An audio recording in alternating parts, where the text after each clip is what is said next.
It's about a bunch of wacky family members that decide to go river rafting through a canyon, which I think is crazy, but you know, it happens. You know.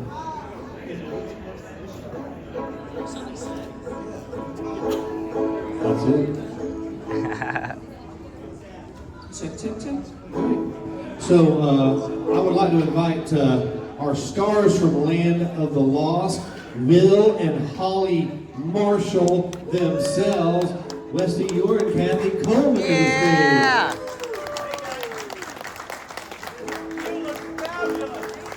And we have a surprise for you. Pamela, are you ready? I'm ready. You look like Holly Marshall. Can you all hear the banjo? Marshall, Will, and Holly on a routine expedition with the greatest earthquake ever known. Y'all sing with me. High on the rapids, it struck their tiny raft. Ah, Plunge them down 1,000 feet below to the land. of the lost.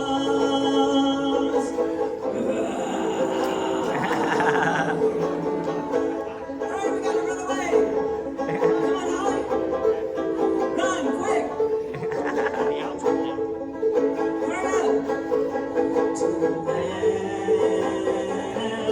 of the lost. To the land of the lost. I can save the things I found. Now I need to find my way. I'm lost, find me living in the land of the lost. Living in the land of the lost, lost, lost, lost, lost, lost.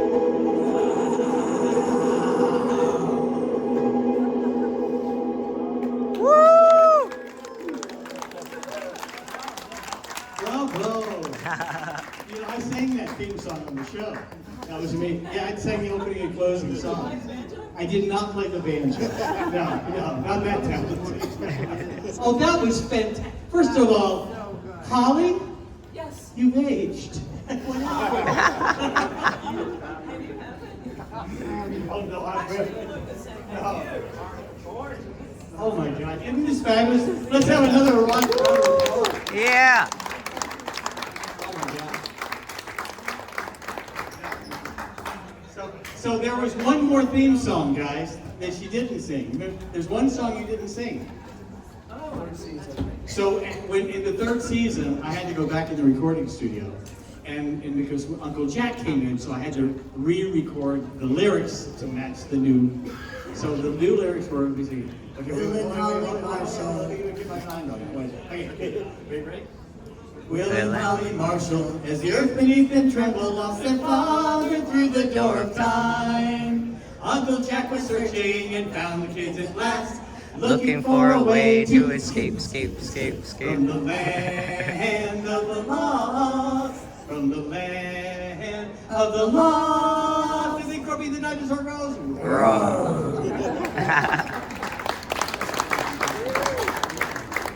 You guys, first of all, have been amazing. Let's hear it for Sean and Lori. Yeah! What an amazing convention this is. Well, we had no idea what to expect coming to Bartow. And boy, have we been happily surprised. I just want one of those big white houses around there with the wraparound porch. And I can put my crazy old people on, my relatives on the front porch, they can rock and you can point at them. That's what I want. So, hi. Hello. Do any of you have any questions for us? Yes, please. Have any of you ever kept or do have any memorabilia or props from the show? The question is, do we have any memorabilia or props? And the answer is yes. I have a doll that was used in one episode. The One of our pylons is missing. That's it. Thank Thank you. And Wesley. I've got the red Kelty backpack that was in all 3 seasons and signed by everybody. And I've got my knife that I had for all 3 seasons. You know, stuff like that.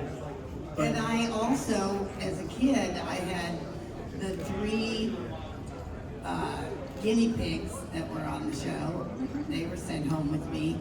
And then in the episode Skylons, when they were doing the sky, they used an aquarium and they had a peacock eel in there. And I took the peacock eel home with me too. So Kathy and I are best friends. And I know it's unusual for shows to, you know, I've always said Sid Marty didn't just cast my TV family. They gave me a real sister. And we're neighbors in Palm Springs, California. We travel a lot together and we giggle all the time. And so it's Spencer before he passed away last year. So before last year, people would come up to our table and say, "Is everybody okay?" And we'd go, "Oh yeah, last year. They say, is everyone still with us? And we were able to say, yes, everybody's still alive. And it is weird for us now to... We lost 3 people last year. We lost Marty Croft. We lost Spencer Milligan, who played our dad. And Uncle Jack, he passed away. So it's weird. All like the 3 all died. So. Well, that's depressing, isn't it? Everybody happy now? Did anybody else die? Oh my gosh. Any other questions? So this, Kathy, how did you get the job on Land of the Lost? Well, I went on an interview. I used to go on interviews all the time. And I went on this interview for a show called Run, Joe, Run, which aired when Land of the Lost started showing on TV. It aired right before Land of the Lost, which was weird. But anyways, I went up for that interview and I went up with about 150 other girls. And it boiled down to two of us, myself and Christy McNichol. And she got the job and I didn't. And I was so bummed out because the show had a dog in it, this German Shepherd, and I really wanted to work with the dog. But had I got that 1-day shoot on Run, Joe, Run, the following week when it was filming was the same day the auditions were for Land of the Lost. So I'd have missed the audition. And here, 50 years later, and we're still singing the song, enjoying meeting everybody who grew up in the 70s alongside of us and shared those kind of moments on those Saturday mornings, you know. So it's been an amazing ride, and I'm so glad, you know, I didn't wind up getting that other show. And mine is weird how I got my job on Land of the Lost. I was on Days of Our Lives, which I did for, thank you, Mike Horton for about 10 years. Yeah. So I got a friend of mine said, "Hey, I'm going to go swimming at this guy named Sid Croft's house." I didn't know Sid Croft. It's Sid Marty Croft. And I thought it was going to be a big party. And I went to Sid's house, and there were like 5 of us there at the swimming pool. And Sid and I just hit it off. We talked all day. And at the end of the day, he handed me a card. And he said, "This is the number of a casting director. I want you to call her on Monday morning. I want you on my new TV series." And I went in and they gave me the job. It's like, really? And so, and because they were both NBC shows, I could do both shows. So in the morning, for 3 years, everybody on the cast of Days of Our Lives hated me. Because I made the deal that I could shoot all my scenes on Days of Our Lives in the morning and leave. And the rest had to wait till I finished. So they hated me. So in the morning I'm crying that my girlfriend's leaving me, that the mafia's after me, that I've been hit by a wagon. And in the afternoon I'm going, "Run, Holly, run, there's a dinosaur." So it was the best time ever. So much fun. Huh? Oh, I thought. But anybody got any questions for us at the moment? Yes. Mine is kind of a follow-up on the doll that you had for sale. Because I saw that you were selling that, did you successfully sell that to anyone, or do you The still question was, Kathy's doll went up for a major auction recently, and the question was, did it sell? It got up to 98, and the base price was 10. 10,000. And Yeah. because it had a 10 hold on it, they didn't sell it. I thought they should have, called me and said, would you take $200 less for it? And I'd say, of course. But they have to go by their rules, so it'll come up in the next auction that they do. So. Very exciting. Yes, please. I got part of the question earlier, but I'm going to ask the whole question. Which is your favorite episodes and why? Which are the favorite episodes and why? Well, my favorite is an episode called Elsewhere. It was written by D.C. Fontana, and it was just a really interesting episode as far as, the storyline. I get to meet my future self, so that was really cool. I liked that whole story. But the woman who plays me in the future, her name was Eure and she was first of all, what a compliment, because she was just so gorgeous, but she was just as beautiful on the inside. And she had a profound effect on the course of my life. So I have many reasons. But 40 years after the show ended, I met her for lunch. And she started to tell me this incredible story of what happened to her one day in a museum in a different country. And I asked her if she would write the foreword to my book and include that story. And so she did. So my book, Run Holly Run, which is available, by the way, on Amazon, has got Eure introducing the book. So. And Dorothy Fontana, our show was written by the Star Trek writers, the first 2 seasons. David Gerrold, Trouble with Tribbles, was our head writer. Walter Koenig, the original Chekhov, created Enoch, the talking sleestack. And Dorothy, like Dorothy Fontana, was D.C. Fontana because they wouldn't let women be sci-fi writers back in the day. So she had to go by D.C., not Dorothy. And originally, Sid and Marty asked Gene Roddenberry to be our head writer. He had just finished Star Trek, and they met him on the lot of Paramount, and Gene said, look, I'm too busy. I've got stuff going on, but I've got this young writer named David Gerrold, and that's how David got the rights. And I don't know if you guys saw recently, Netflix has announced they're going to reshoot new episodes of Land of the Lost based on the old TV series, our TV series, not the Will Ferrell version. and I know David met with the Crofts recently and took them a Bible, which was the book of what should happen, which includes us. So we're fingers crossed that we'll all be part of it. And so my favorite episode is called The Circle. And that's the last episode of the first season, written by David and Larry Niven. And The Circle is, there's an anomaly in the Land of the Lost. There's a missed doorway, and it keeps repeating and repeating. And I go to Enoch, and I say, Enoch, you mean we can, because Earth isn't in there. And I said, we can go back. He goes, no, Will Marshall. 3 must leave, so 3 may enter. He said, because the Land of the Lost will explode if we don't. We have to finish the anomaly, the loop. So Marshall, Will, and Holly go through the missed doorway, go back to Earth, and our doppelgangers immediately come into the Land of the Lost, and everything starts all over again. So the end of the episode was us running in and just discovering the cave and the dinosaurs, and it all began again. And it was written by David. The loop is us on the waterfall. Waterfall, well, yeah. I keep saying, Daddy, do something. Daddy, do something. And then we land, we see Grumpy, and then we start running, and we run into the cave. Yep. And it was written in case there wasn't a second season. So there was at least kind of an ending, but it didn't mean we couldn't do another season. Because the sci-fi writing, I mean, I know in the 70s, was no CGI and all that sort of stuff. But the sci-fi writing, especially for the first 2 years, is pretty extraordinary, I think. So it holds, those scripts really hold up. Thank you, David Gerrold. Anybody else have a question for us? Yes, please. Are you aware of the different foreign dubs? Like Land of the Lost was very popular in Brazil and also Germany, and also they made an Italian version of it, which I recently found out. So was Land of the Lost dubbed? And yes, it was. And I have a friend of mine who was working on a cruise ship. He calls me from Italy. He goes, Wesley, I didn't know you spoke Italian. He was Doug. And he said, I didn't know you sounded so butch. The guy that dubbed me had this very deep voice, and it's a Delia, and it was like, so it was very funny. And we speak French in Canada. And Oh, really? I haven't seen that one. Land of the Lost was the #1 show for 10 years in Brazil.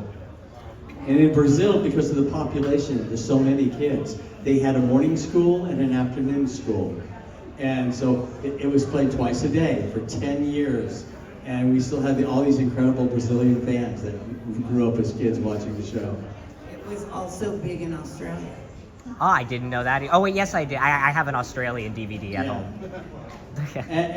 And also, I know you guys, I was one of the creators of Dragon Tales on PBS. Woo! So if you're Dragon Tales, like, you know, Dragon Tales, it's almost time for Dragon Tales. Come along, take my hand, let's all go to Dragon Land. And then I wish with all my heart to fly with dragons in a land apart.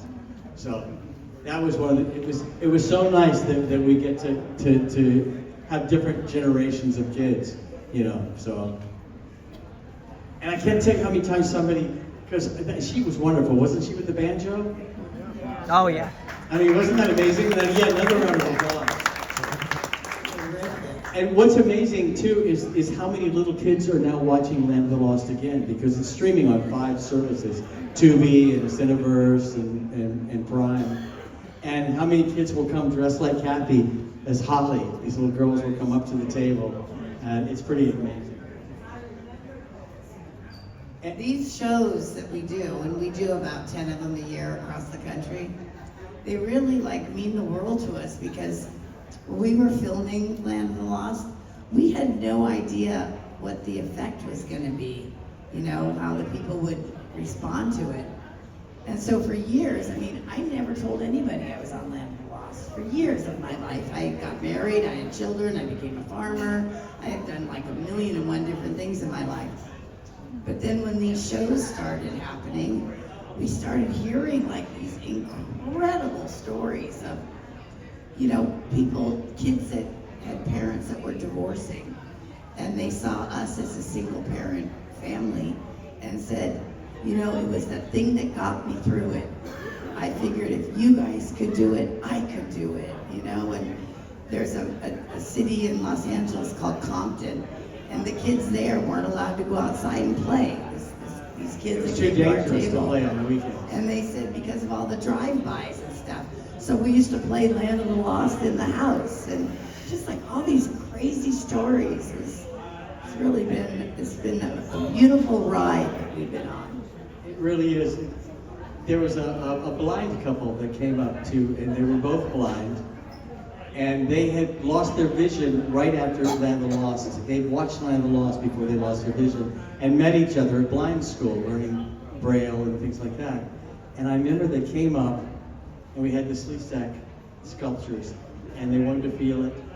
And the two of them, the moment was amazing. And they asked Kathy. They just said they were feeling it, and you could see like through touch that their memory was serving them, you know?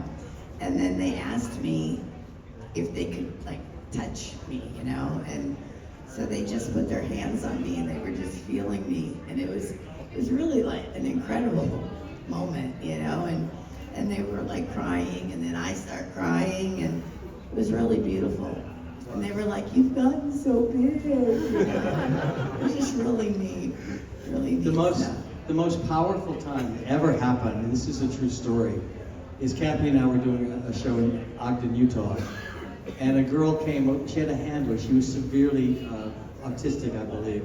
She was nonverbal, and I had the Dragon Tales dolls, and I come up and I start singing the theme song to Dragon Tales, and she starts singing. And her handler starts to cry, sobs. She had never spoken before, this little girl. She was probably about 12 or 13 years old and had never spoken. But she sang the song. She sang the song. And it's amazing, these shows, you know. And because as Kathy says, Kathy likes watches guys come up to her table that are in their 50s and 60s and become 8-year-old boys with Captain Crunch in front of their, watching the TV and stuff like that. It's a form of time travel. We see you as your adult self approach us, and then before you leave us, we get to get a glimpse of what you look like when you were watching the show, because the second you start to talk about your memories, all of a sudden you become them. And it's really magical. It's trippy. Like you. You guys have been, you've been amazing. And you. Yeah. And you, and you, and you, and you. And you. We had two guys, one guy come up to us and said, I thought you guys spoke Farsi. We go, what? He said, my brother and I were raised in Persia when it was still Persia, and they'd immigrated to the States. And because of Land of the Lost, they became scientists. And they were the two heads of Jet Propulsion Lab at Pasadena, JPL. The ones who have the rover on Mars. And they go, would you guys like a private tour of JPL? We go, yeah. So off Kathy and I went. We got to go play with everything. But the most amazing thing, because at JPL, it's all this security. You have to have certain clearance to go through a certain door. But the final door is where And we got to go through everything. We walk into a room, they let us in, and there's imagine this, guys, an empty room with, there's all computer banks, just computers. Nobody there except in the far corner, there was one guy on the computer. He was programming the Mars rover for the next day. And it was all dark, and there was just a little one of those bent little tiny lamps. Yeah, and he had a Mars driver's license because he had driven all the Mars rovers up to that point on Mars. And he said to us, because he was a huge fan of Land of the Lost, he goes, would you like to drive the Mars rover? We go, yeah. And we got to play with the joystick. Now, in fairness, it didn't move the rover because they program it first, run the programs, and then when they're satisfied, they send it to Mars, which takes about 8 hours for the signal to get there. So he erased everything we did, I'm sure. We were four-wheeling it. Yeah. Yeah. Yes, please. We got time for one more question. Contact with Philip Haley. Are you in contact with Philip Haley who played Chaka? Are we in contact with Phil Petty who played Chaka? I talk to him just about every day. He and I, we actually worked together before Land of the Lost. We did a Cheez-Its commercial together. Okay, here we go. Wait. Did Wesley set you up to ask this? No, I did not. So imagine this. Phil Paley and Kathy before Land of the Lost. Kathy's 10 years old. Phil is like 8 years old. They're brother and sister in the back of a white Volkswagen thing being driven by their parents for Cheez-Its, right? And they sing a song together in the back seat. Let's get it over. Okay. I like munching. I like crunching. We like eating Cheez-Its. Great cheese taste in every bite. We like eating Cheez-Its. So I like munching. I like crunching. We like eating Cheez-Its. I love the wild taste of cheese. Hey, more Cheez-Its, please. Every crunching crackers. And that was Phil and Kathy singing back in the day. Unfortunately, that is all the time we have for Kathy and Wesley, but it's been wonderful to have them on. If you have a photo opportunity with them, they will be right over on to the left of the stage. So please go ahead and line up that way. These are the professional photos, guys. Yes, the professional photos are here. Yeah, the papers that you guys have. Listen, first of all, thank you all for your hospitality. You guys have been extraordinary, and thank you guys very much.